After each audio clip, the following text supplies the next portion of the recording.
we are trained in medicine to be successful, to be superheroes, to believe that we don't need help, that we don't have pain, that we don't need to go to the bathroom, and we don't need to eat or sleep. And actually, we celebrate when we were awake for 30 hours. That I remember those days. I will be so proud of myself. I didn't go back home for 3 days, and I am dirty, and I'm smelling, and I eat all chocolate, and you know what?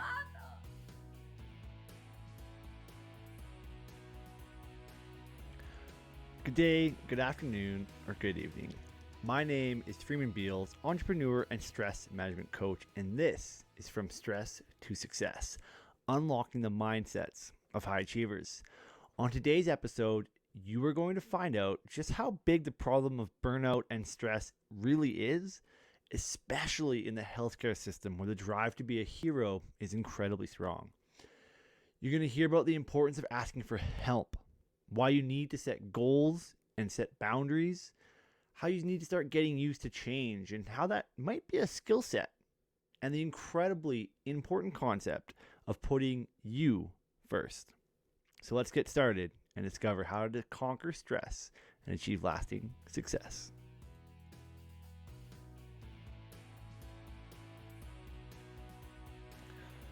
So, Miriam, Dr.Z, you are a triple board certified physician, a certified mental health ally, and a wellness advocate. You're a member of so many boards. I'm going to try to get some of them here, but there was a lot. You're a member of the Medical Women's Association. You're a member of the Wellness and Professional Fulfillment Committee, and you received a reward last year as the Mentor of the Year. Couple And of years most ago, I believe. recently, Yeah, was it a couple of years ago? Okay, yeah, yeah. I flies. Yeah, and then most recently, which is very exciting, is that you've now become the best-selling author of the 3G Cycle of Life: The Secrets for Achieving Joy, Meaning, and Well-Being. So that was a list, and I just want to say first off, thank you so much, Miriam, for being here and coming on and talking to all of us, because there is so many interesting things that I know we're going to chat about. So thank you so much. Thank you for inviting me. You know that I love speaking with you, and we are friends, and it's such a pleasure to be here. I'm looking forward for the next few minutes. I'm very excited. We've chatted a few times, and from our first conversation, I think we were supposed to have maybe a half an hour conversation, and it was definitely longer than half an hour. And it was right from there where I was like, man, like I need to get, Miriam onto a podcast. At the time, it was a different podcast, and then we switched, and now we're on this one. So it is. I'm really excited to get into some stuff today with you. First off, I had to look up what it meant to be a triple certified board physician. I was like, what does that even mean? So learning, which is good. Now, so I found out that it means that you studied 3 different specialities when you were studying. So I'm curious on what were those 3 specialities that you kind of were drawn to? So, internal medicine, which is everything in your body, right, is kind of the work that in the US does the primary care physician. Geriatrics, that is almost similar, but this is specific for elderly patients, 65 and above. A little more complex because you see the end of life also as part of the the typical routine with patients, if you want to say so. And lately, obesity medicine, that was something that I was very interested since I was in Peru. Like, even there, I was doing research on obesity, and I felt that it was natural to add it to my background, especially because of the high levels of obesity and metabolic disturbance that we see in our population. So those are the Mm-hmm. three. That was the 3. And when you was that always the goal? Like when you were young, were you like, I'm gonna be a doctor, I'm gonna do these things, or like how did it come about? So the truth is that I I wanted to save the world, and I wanted to be a psychologist, or work with people. I was more interested in the mental, emotional aspect than really medicine. I used to faint with blood. Wow. terrified about needles still now. I I don't was, I like was going to say, is doctors. that still a problem? Well, I can see blood now, very normally, but I'm still very afraid of needles. Yes, I don't like shots in any way. That's funny. And when I decided, well, I didn't decide, when my best friend confronted me with the idea of, instead of being a psychologist, being a psychiatrist, so we can be together in medical school. And I went to see my parents and tell them about the story. They almost had a heart attack. They said no, and that's the only thing that you need to tell an adolescent, no. So they will do yes. So that was the reason that or the way I entered into medical school, for the wrong reasons maybe, but ended to be the Hmm. best decision of my life at that time. Yeah, it's so hard looking forward, right? Is the concept that a lot of people talk about, but it's so hard when you look forward to understand the implications of what you're about to do. You only really see it when you turn around and kind of look backwards. I'm really curious. So I read your book, and it was amazing, and I really like it. There's a lot of interesting Thank concepts in the book that I was taking notes and I was highlighting you. things, and I I've love flagged a that. bunch of pages. The whole concept of the book um, is this 3G cycle, right? Is goals, grit, and grow. That's kind of the 3Gs. My question to you is really, why did you write the book? Because I need it. I really needed to write it in many levels. I and in many levels that I didn't even know. I started this book as my only way to advocate, to be vocal and loud about a problem that for me was very important. Not only the high levels of suicide, depression, anxiety that we see in general population in the US after and before COVID, but specifically for the high levels that physicians were, confronting, of suicide, depression, burnout. I was upset with the system. I was upset with the lack of, I don't know if interest, but engagement from the same healthcare physicians and healthcare workers on trying to change this. And writing was a way to create or raise awareness and get attention. The book was supposed to be something very negative and, as I said, an elegant tantrum. But Elegant tantrum. at that point, the book was about burnout and the broken system and blah, blah, blah. Very interestingly, and now that you read the book, you know that that's not the book Mm-hmm. anymore. It's actually the opposite. And what I didn't know while I was writing the book is that I will be able to find myself, my real self. I will be able to recover, my own values and the love for things that were important for me, and that book, and that's why I say I needed that book opened my eyes to a Mm. different way to live my life, and a different way for probably others to live their lives also.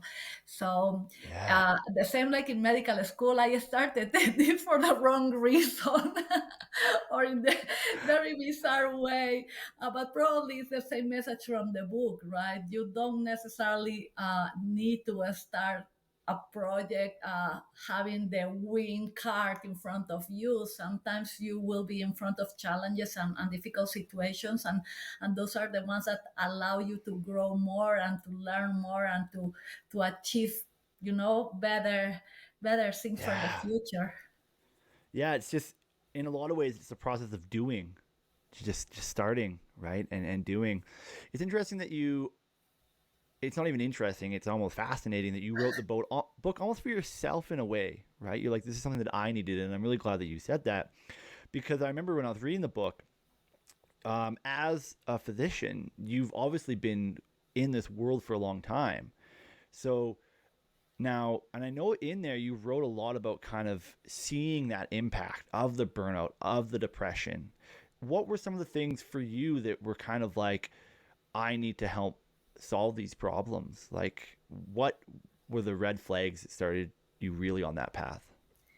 I I believe that there were many reasons and many red flags, but there is one that for me is still terrifying. And I believe that that was the moment. I read an article about a physician mother, uh, a little younger than myself, with three kids. The last one was a baby, and without having any red flags, she died by suicide Mm, uh, during COVID. She was not the first woman or first mother in medicine, and not the first physician for sure.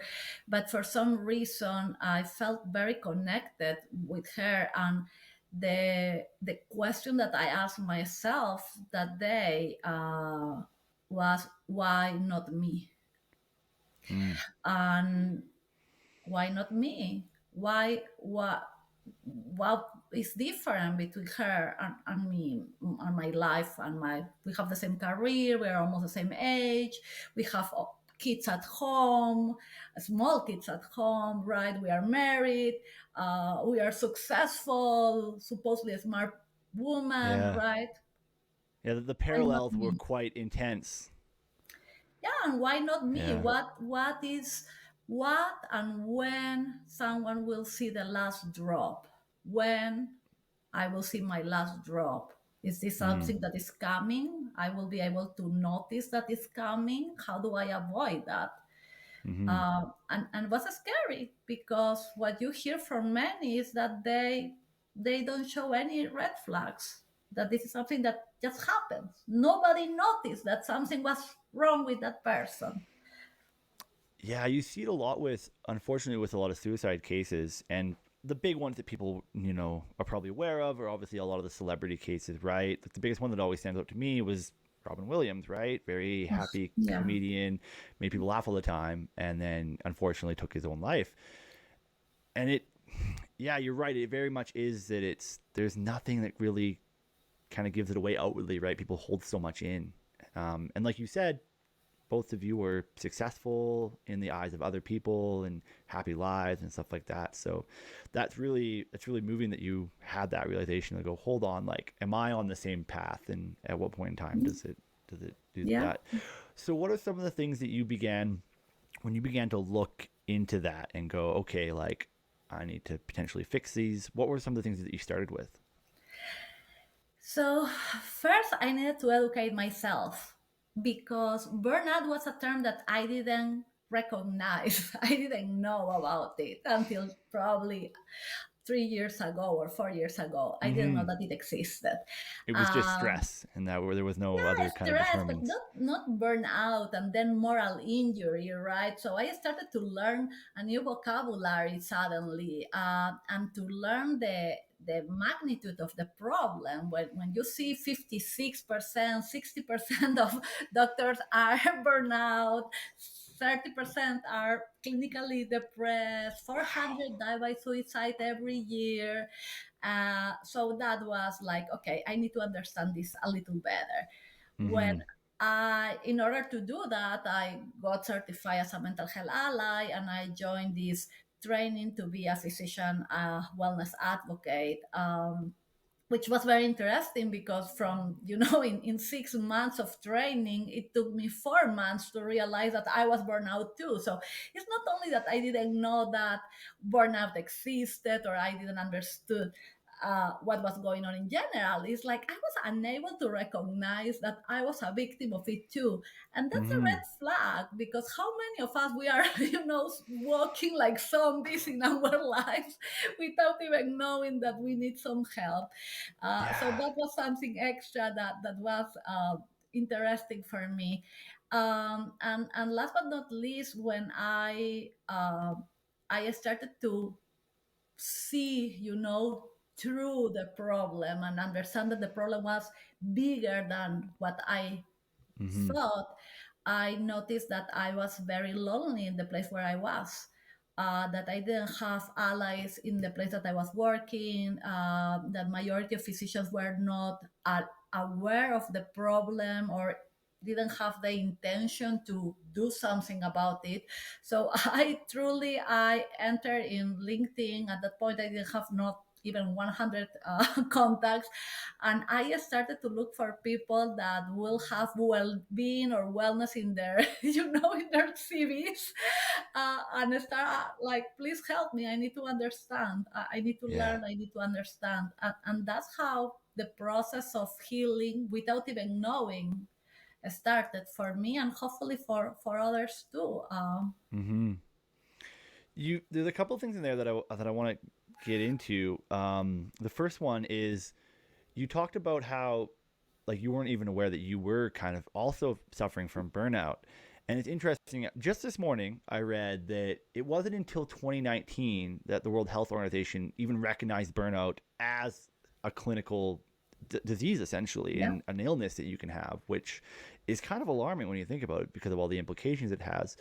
But you also mentioned in there that you were in the space of physicians and doctors and people who are driven. And we were talking before we started recording about this actually, that you would define yourself as a workaholic.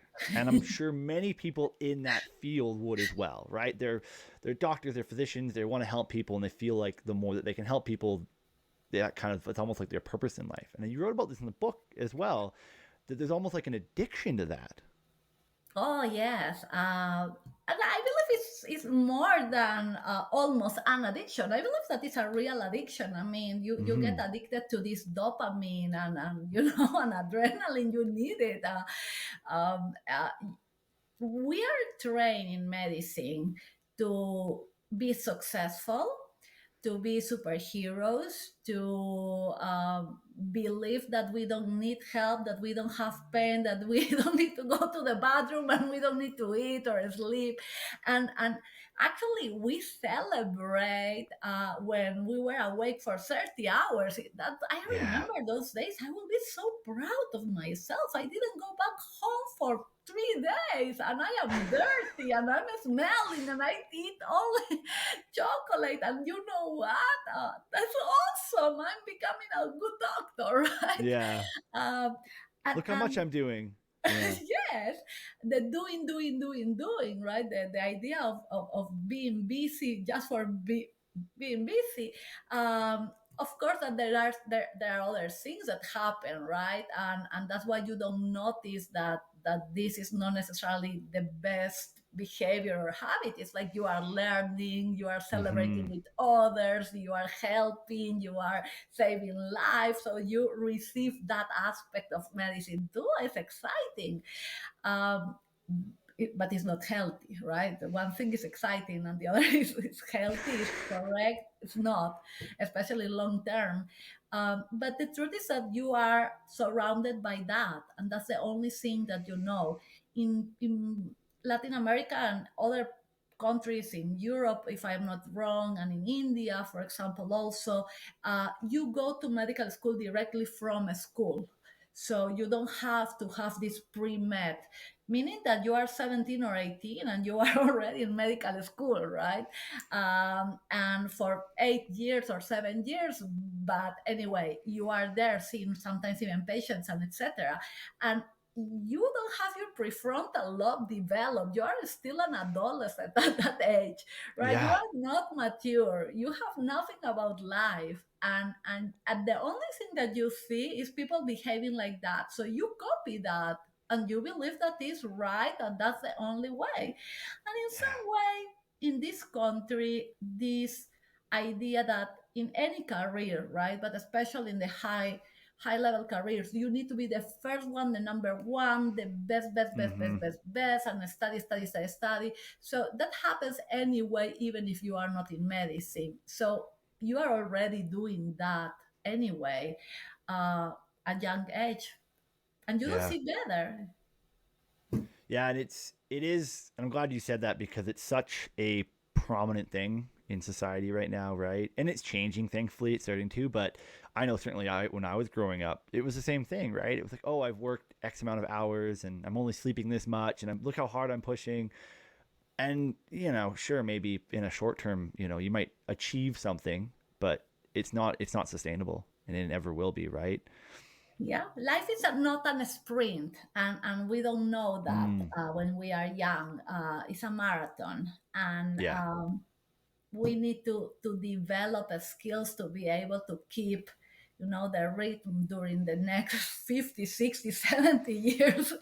uh, and it's something that we are not doing. We are burning ourselves too early, Mm, and what happens is that chronic stress has medical consequences, right? We are really changing not only the biochemistry of our brain, which is already a big problem because mental health issues are the result of that. And we know that that is a big problem in the US.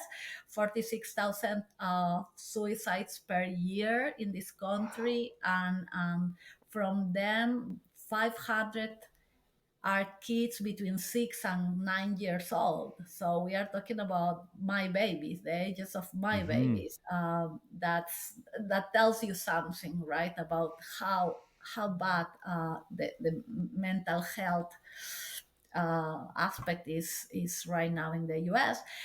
Yeah. But besides that, you have then the consequences of cardiovascular disease, increased risk of certain cancers, and you will not see the consequences in the next few months. It's something that you will see when you are 50 or you are 60, right? Mm-hmm. It's decades later when you see, oh, that person has a heart infarct, but this is skinny, doesn't smoke, right?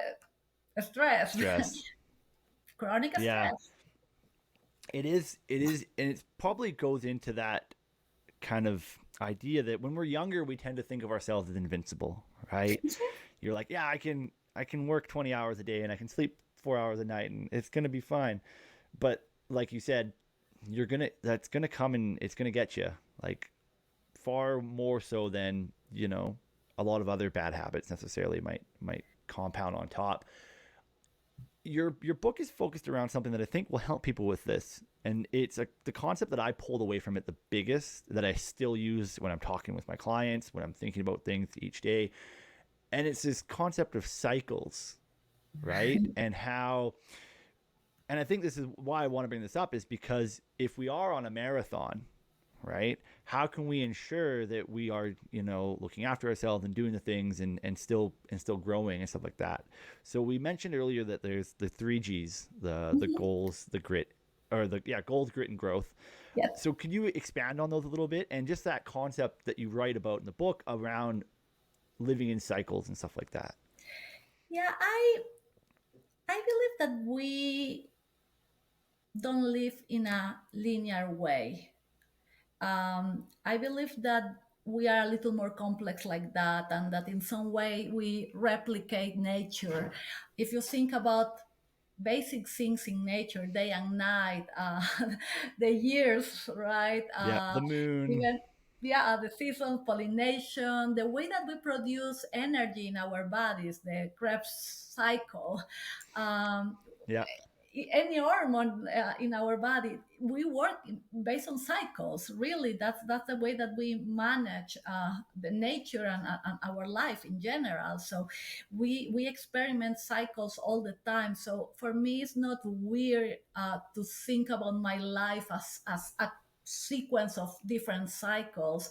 Mm-hmm. um, and each of these cycles has in science has similar components that are repetitive, right? And for me, the three components, the three most important components of my cycles are these 3 G's. I feel like I start every cycle with a goal, and this goal could be set by myself, like I want to go to Italy or I want to write a book or I need to finish a school, if not my dad will strangulate me. But uh, Or in some societies, you have to have kids at this age, or you have to find a job at this other, right? So Mm-hmm. sometimes these are mandatory.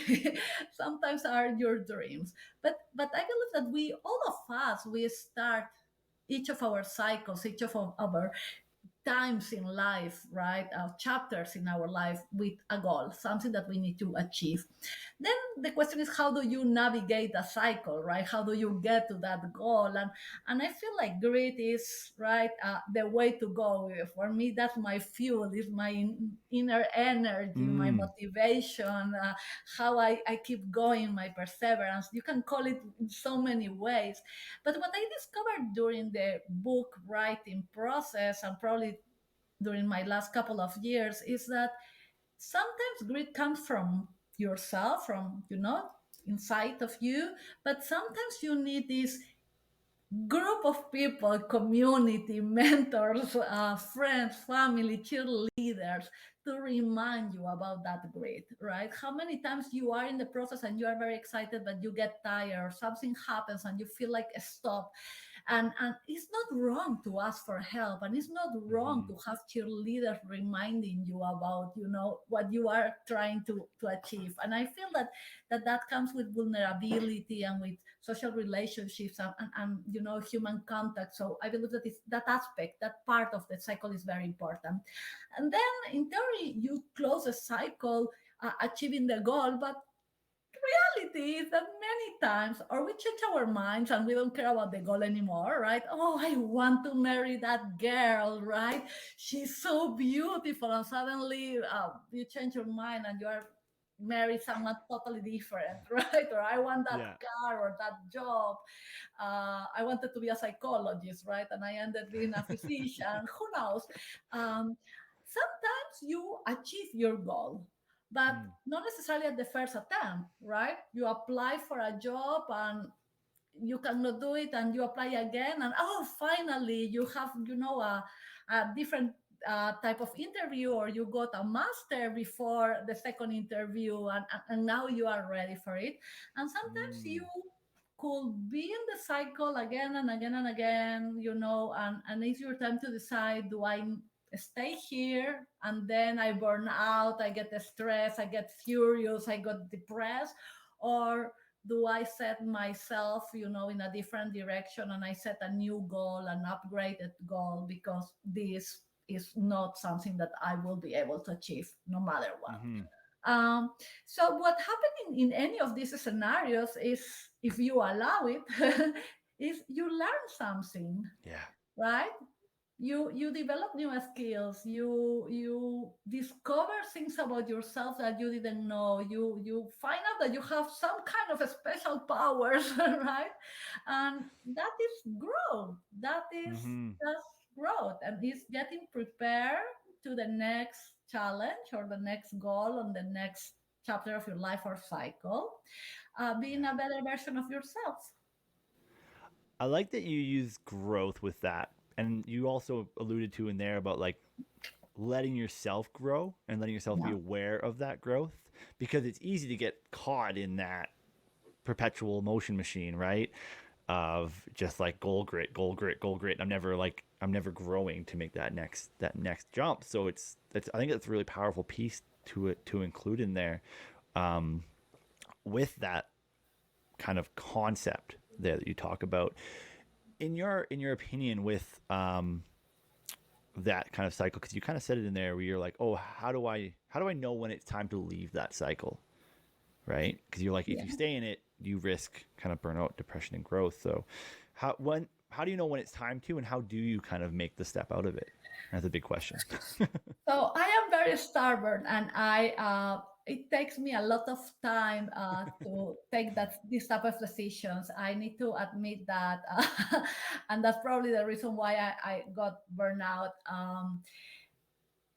Big part is because I have the hope that things will change, right? This idea that I can change others, or I can change situations that are outside myself. Mm. I believe that the best way to cut a cycle that is not working is to set boundaries.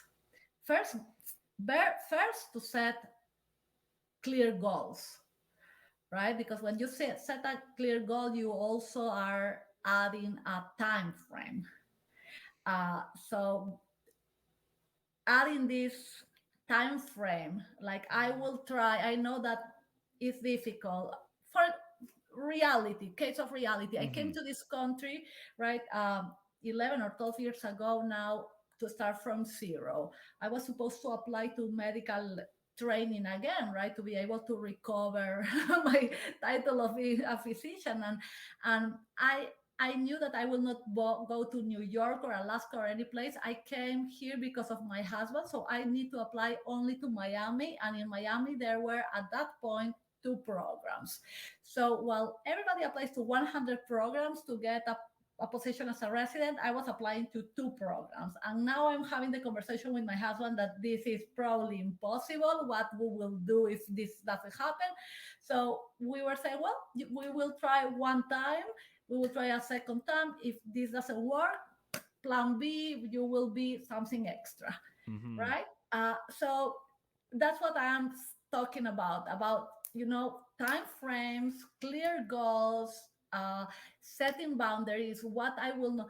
If I get sick while I am studying and I get traumatized and I'm suffering, okay, that may be one boundary, right? If we Mm-hmm. don't have the money for, because it's so expensive, that may be the boundary. So I feel like those are things that we need to set this since the beginning.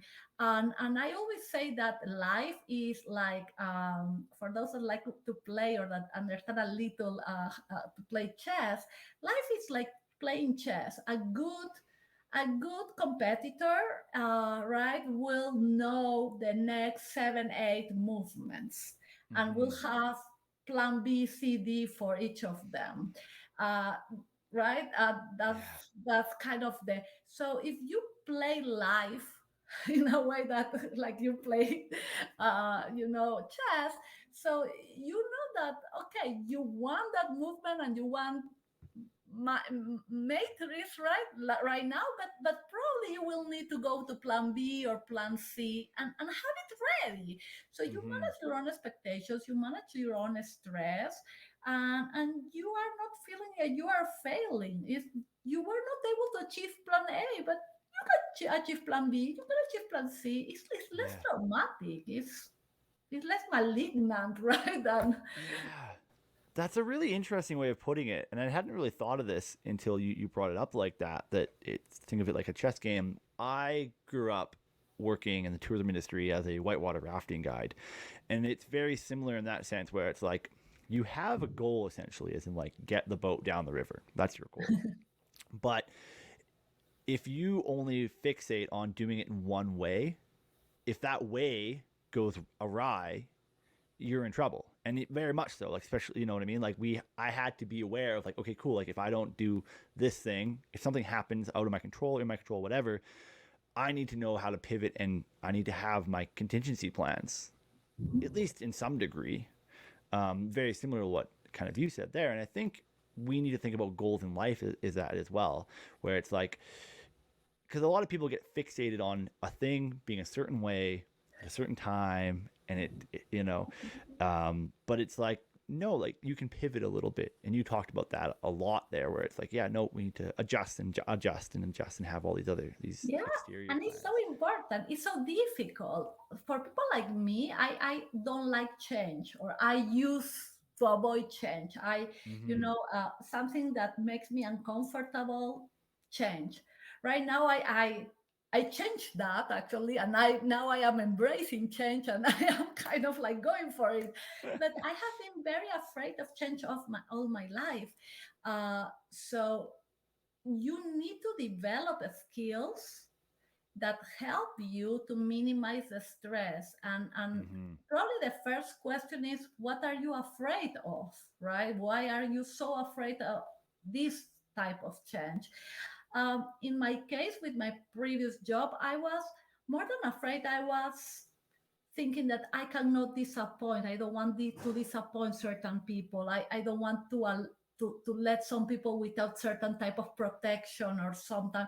And I was so focused on that everything else was collapsing around me, and I was just seeing 1% of the complete story. Mm-hmm. When I realized that there was another 99% of the story, and that there were other ways to help, other ways to protect, other ways to be present without involving me suffering or being burned out, I just like, oh my goodness, why did I do this for so many years? Why I did like really? Yeah. This was not so difficult, you know? And I believe that that starts with a change in our mentalities. Our mindset needs to change. We need to start being more open-minded and discover, Mm-hmm. okay, what's plan B, what's plan C, and what's the worst scenario? Oh, the worst scenario is be ready for it because maybe it's coming, but maybe not. Yeah. Yeah. No, it's again. There's another correlation there with rafting. That same thing. I had to prepare for the worst, but not necessarily fixate on it. You mentioned that you kind of got better at being open to change and began to sort of really build kind of that resiliency a bit more to stress kind of on a daily. What are some of the things that you do on a daily basis or even a weekly basis that help you be more open to change, be more resilient? Because a lot of them are kind of easier and more efficient than a lot of people think, and especially for somebody like you who, as we said, is a workaholic, likes to work a lot. What are some of the things that you do that enable you to work a lot but still be open to change and resilient to stress? So I believe that it's more than what is not what I am doing, is what I am feeling. Oh. Uh, Let me explain. I I used to, like many others, especially in leadership positions, and especially when you are a woman or an immigrant, that you need to to use a mask or high heels and whatever to look like you have the power, that you are strong, or etc. I used to walk in a daily basis with my mask, and I used to uh, feel obligated to be always happy, always ready, always there for others, uh, not to make mistakes, not to say no, etc. Mm. So when I changed that feeling, and when I admitted that I am not perfect, when I admitted that I have bad days too, and some days you don't use makeup and you don't want the high heels, the day that I remove the mask and I allow myself to be myself, Mm. uh, my life changed tremendously. I remove a big stress from my shoulders because I was not living my life to prove anything to others anymore. Because the pressure of being acting in my life instead of living my life was too much, especially during COVID. I mean, that pressure was beyond what any of us was ready to deal with. Mm-hmm. And when I discovered that people was ready to accept my real me, and nothing was happening. And those that didn't like me, well, okay, they left, and they were not many. Yeah. So, and I like me the way I am right now. I mean, I will change here and there probably, but I can live with myself without the mask, without Mm-hmm. the acting. So, So the weight. Yeah. oh my goodness, it's absolutely a different. That reduces tremendously your stress. That allows you to embrace change because you are not afraid of making mistakes anymore, Mm-hmm. because you are kind of admitting being silly and laughing about these things that happen to you, and saying like, well, I will learn from that one too, right? Yeah. And you have more humor in life, and you can laugh about yourself. that's Yeah. that's not what you do, it's how you feel about yourself, what makes you embrace change.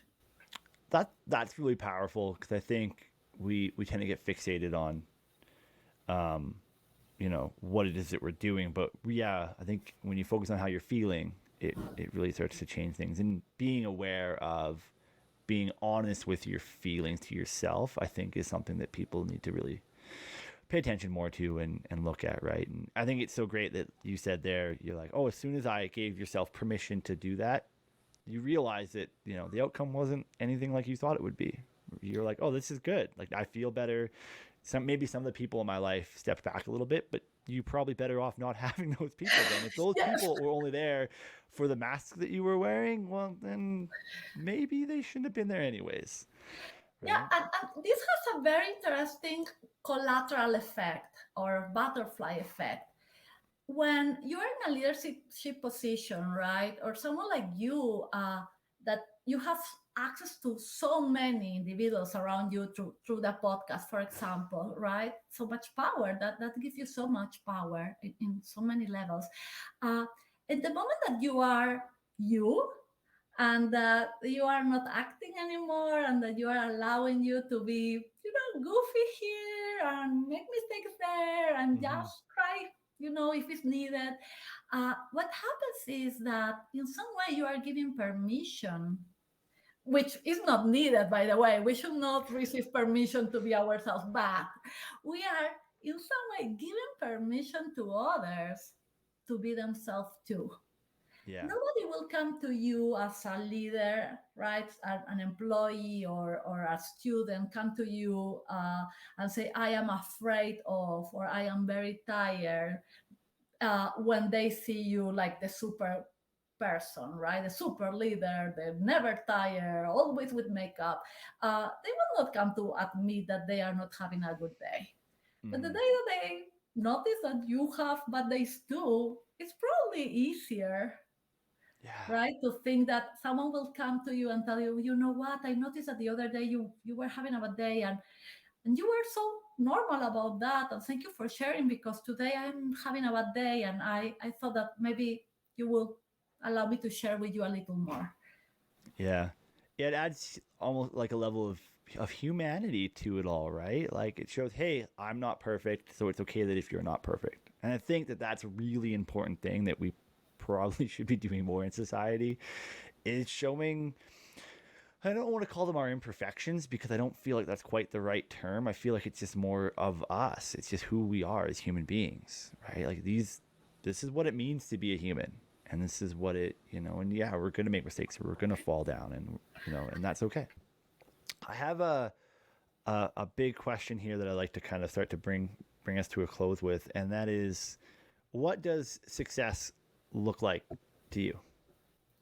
I believe I mentioned that in the book. I'm not sure if right now I will answer the same that I wrote. I don't remember exactly what I wrote, so which is great. Let's see. Uh, Being able to see myself in the mirror and feel proud of what Mm, I am, the way that I feel, the things that I do, um, will be probably the number one. And having my kids to grow happy, healthy, um, will be the second one. yeah, But I it's love that. interesting that I'm saying this in this order, which is a very big change, which with my normal behavior. I never used to put myself first. And it's not that I don't love my kids or I don't love others right now, but I cannot be a good mother. And finally, I learned that. And I cannot be a good doctor, and I cannot be a good leader. I cannot be a good absolutely anything if I am not happy and healthy, if I am not Mm, okay. And I have been pushing myself during decades, trying to be okay for others and, you know, putting myself in the edge, like kind of surviving. But that's not sustainable. It You pay for it a lot, yeah. and I believe that right now I understand that that needs to change. It's not easy to change it. It's not changed completely yet. It's a process. It will take time and effort, but at least I can understand that. has a value. Yeah. It'll take that cycle of your 3Gs, right? To get there. I will take a lot of cycles of my 3D. Yeah, no, that's a really powerful point, and I think one thing that I kind of landed on a while ago is that you, especially people who are very empathetic and very much givers, it can be really hard to remember that you need to look after you as well. And if you, the better that you can be, the better that you can help others. And that's what I always try to remind myself of, right? But it's tough. Yeah, it's tough. It's tough because we were trained in that way. You I Yeah, may be wrong with these examples. I didn't know these individuals in the personal level, but you will not imagine Gandhi or or Mother Teresa eating first and then giving exactly. food to Yeah, others, right? It's like something that we will never imagine, but probably will be the correct thing to do, right? It's first oxygen for you, and then for your yes, kids, and then the right? person, yeah. Yeah. uh, and in some way, many of us in the world of service, right? And you don't need to be a physician or psychologist or a teacher. Is anybody that is a servant leader. Mm, We have been thinking that we need to serve, serve, serve, and then take care of ourselves. And we used to feel guilty about taking care of ourselves. That was the concept. mm, Uh, and it was a concept that is absolutely wrong, right? I don't know who created it, but we have been doing that for decades. And we can tell that it's not working, right?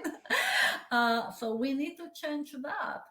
We yeah. need to feed ourselves not only with food, but also with, emotional energy so we Mm, can actually give something better to others. I read something, and I'm sure I am destroying that phrase because the phrase was beautiful, but I cannot remember the phrase.